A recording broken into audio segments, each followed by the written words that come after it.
Hello, I'm your host, Talking Face, and this could be news. Thank you for joining us. Like always, I'm going to try to keep this video under 10 minutes, so please bear with me, people. If you last to the end of the video, please feel free to like, share, and subscribe to our channel. It's getting to be closer to that time where we vote for our Commander-in-Chief.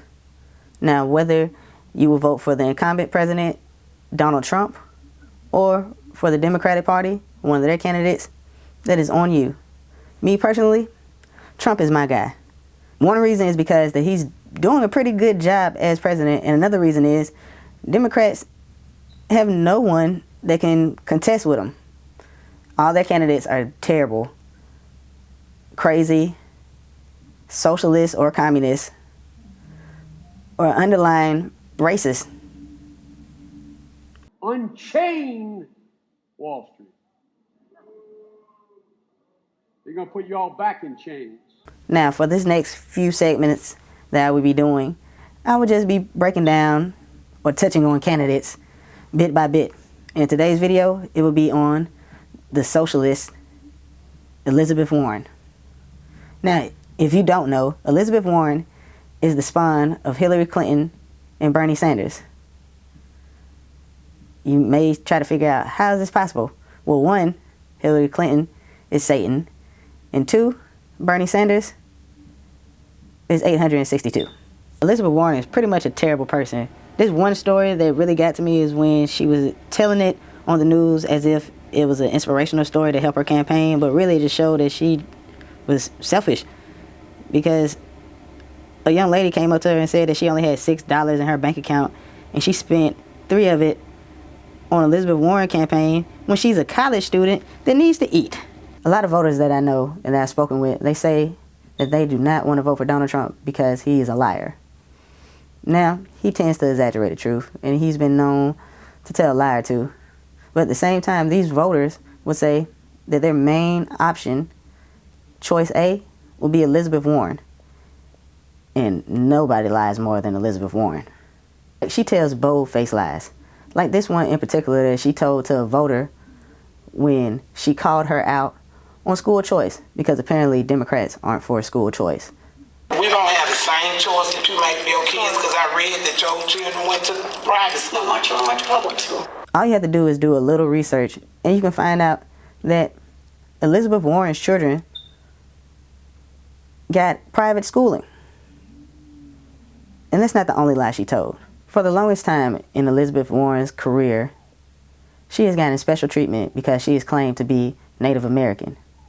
I mean, she even got into Harvard because she claimed to be Native American.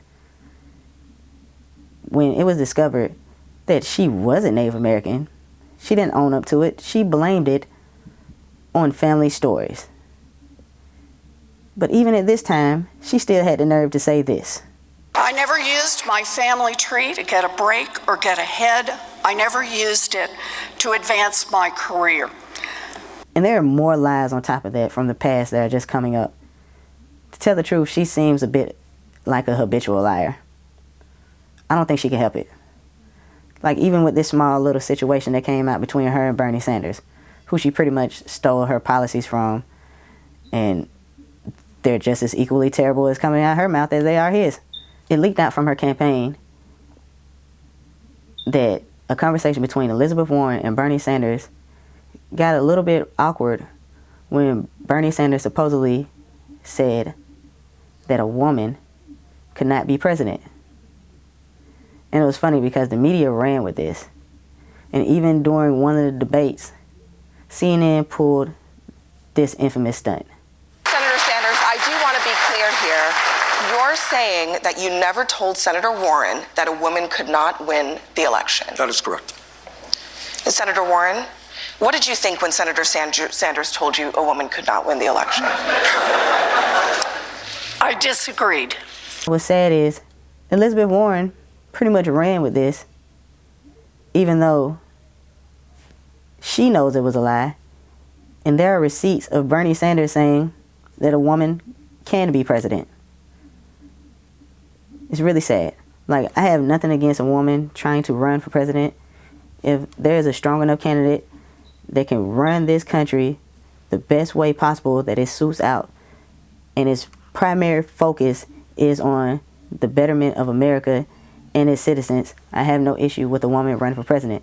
My issue is this whole believing everything that a woman says and acting as if that a woman would make the best leader ever. Like, women can't do no wrong. There were many women leaders in the past, and a couple of them were a bit terrible. You know, like Empress Wu and Bloody Mary. These are actual people. It can happen. This next story is on Iona Presley and the Equal Rights Amendment that is being passed in Congress. If you do not know what that is, I will play this clip for you. The year is now 2020, and here we women are, still in so many ways, not fully free, still shackled. Today, I rise to affirm the humanity and the dignity of all women. I rise in strong, unapologetic, righteous support of H.J. Res. 79, which will strike the arbitrary deadline for ratification of the Equal Rights Amendment, an amendment that should already be the law of the land. Women are strong, hardworking, bright, and resilient. We are the backbones of our families, our communities, and our democracy. We do not live in checked boxes. We live in an intersectionality of lived experiences and identities. Our issues are everyone's issues because our destinies are all tied. Tomorrow's vote on H.J. Res. 79 is a vote for the preservation of our collective humanity. Despite our commitment to hard work, both within our households and on the job, we're still paid less than our male counterparts.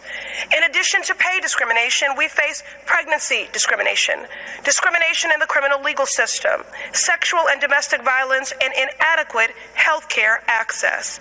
But this isn't an accident.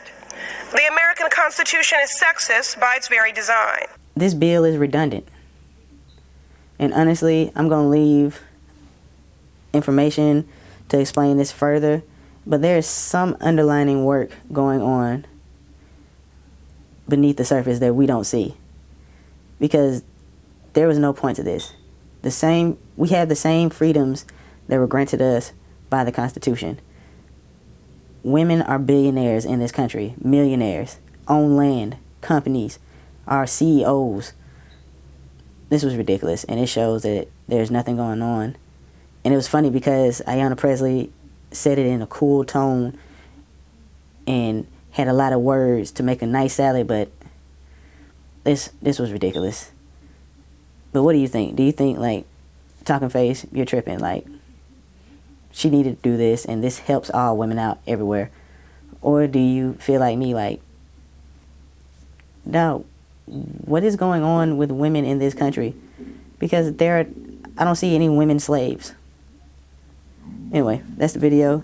If you like it, like, share, and subscribe. Peace.